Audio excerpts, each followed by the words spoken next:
Welcome to Wesley Impact. I'm Keith Garner. How important is being part of a community when it comes to Christmas? And is there something special that you do on Christmas Eve and Christmas Day?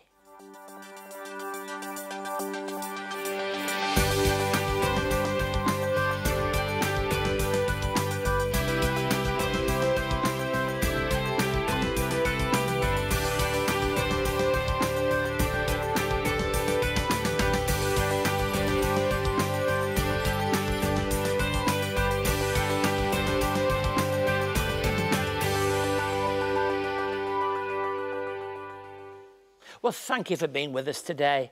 In what can be a mad rush as we get close to Christmas Day, we can sometimes lose focus on the reason for Christmas and for this season. Christmas is a time to celebrate the birth of Jesus Christ as the promised Messiah and the Saviour of the world. For some, Christmas is a time of connection with family and friends. To many, it's an opportunity to take at least some well-earned rest, and to others, it's a time of spiritual and religious significance. At Wesley Mission, we'll hold a number of special events and services on Christmas Eve today and tomorrow on Christmas Day. And all those who are able or close to Sydney are invited to come and share with us.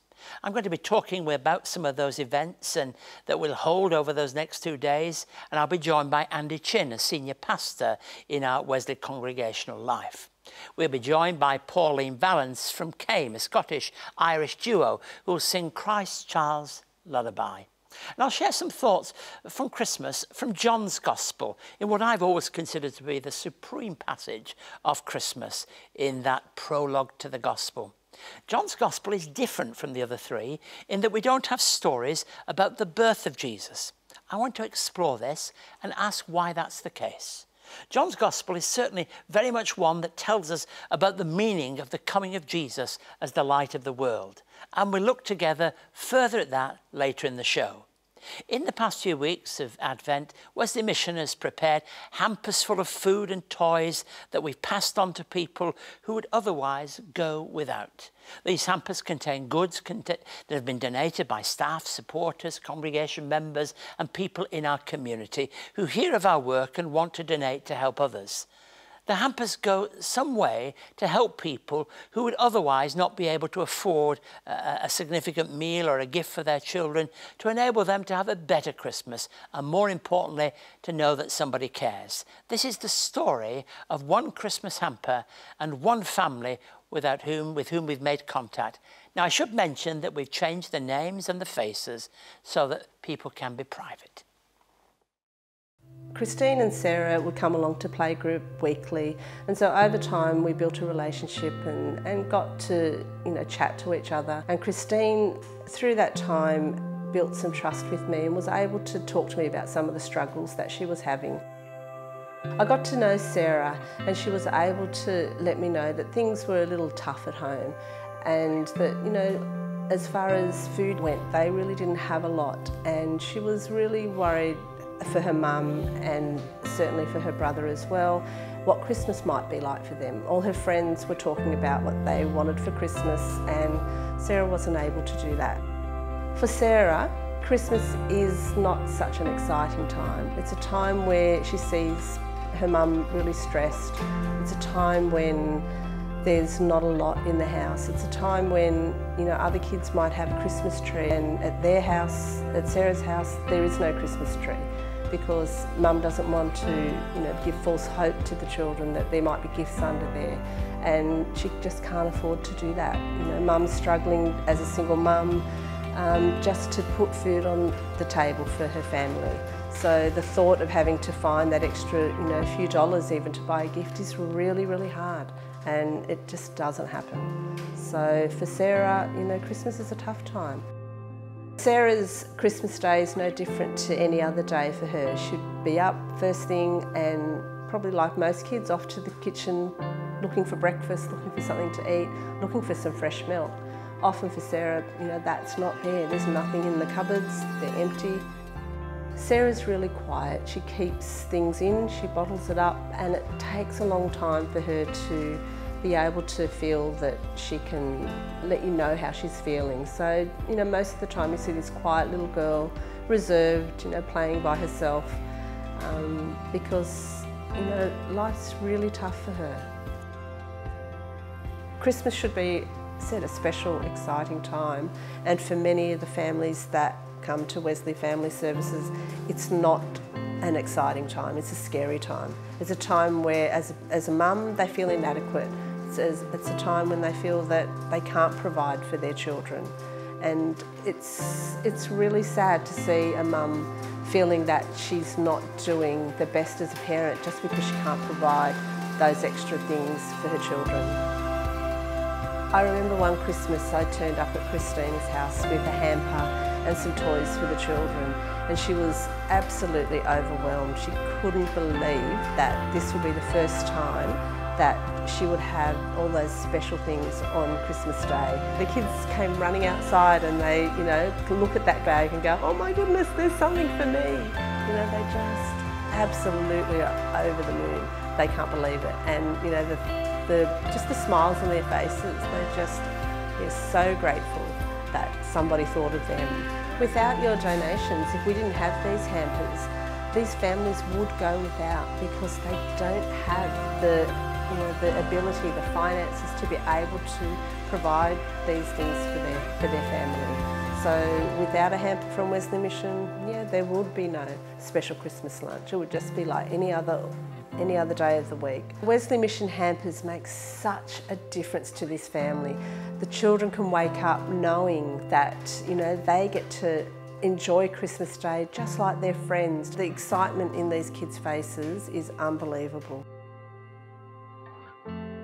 I don't like it in here. I can't sleep. The floor is hard, I don't have room to play, and I'm scared. I miss my warm house. The shed is cold. I just want to go home. 17% of Australia's homeless are children under 12. Your donation of $35 can give children like Ruby a safe place to sleep, because no child should have to live in a tin shed this Christmas. Please donate today at wesleymission.org.au. Please don't hesitate to be in touch if you'd like to find out more about our work at Wesley Mission, or if we can be of help to you in any way. Our email address and website's on the screen now, wesleymission.org.au. I mentioned that at Wesley Mission, Christmas is an important time of the year, and we run a number of special services and events on Christmas Eve and Christmas Day, as we have through the last few weeks. And all our programmes and all our church congregations try to do something that's meaningful and ready to encourage other people to attend and discover the real meaning of Christmas. To tell us more about those things, what we'll be doing over the next couple of days, and we have been doing, I've got with me a pastor from our Congregational Life team, Andy Chin. Welcome, Andy. Thank you. What are some of the events that we've been doing and we are doing? Well, some of the events that we've been doing, which is really important for the congregational life, is the gathering of those hampers and those toys, finding people who really need them so that we can really express that generosity of God to people that are in need. They're one of the things. Some of the other things that we've done are engaging with the local community, doing fun things, sharing in that festivity, and in the middle of all of that, pointing to how Jesus is just so wonderful. And been doing something in the city streets, haven't you, as well, with people? I don't know how you may be making the connection, but making connection with people. Well, that's right, yeah. One of the things that has been a lot of fun for us is organising a special Christmas activity in the centre for families to be able to come along and have something to do with their children, to engage with Christmas and its meaning in community together. And big services today and tomorrow? Very big services. There's something for everyone. If someone comes into Wesley, they'll see that there's a lot of celebration going on. Whether people speak English or Mandarin or Bahasa Indonesian, and for some that are interested in Samoan as well, which is another site, there's a lot of opportunities for people to celebrate Christmas together. And I like to think that we have a constant open door when it comes to all these things, don't we? Definitely.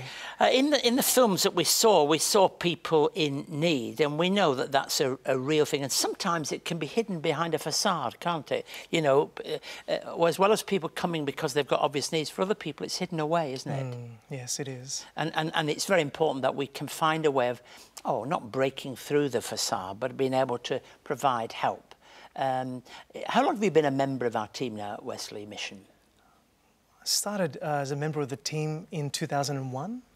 And during that time,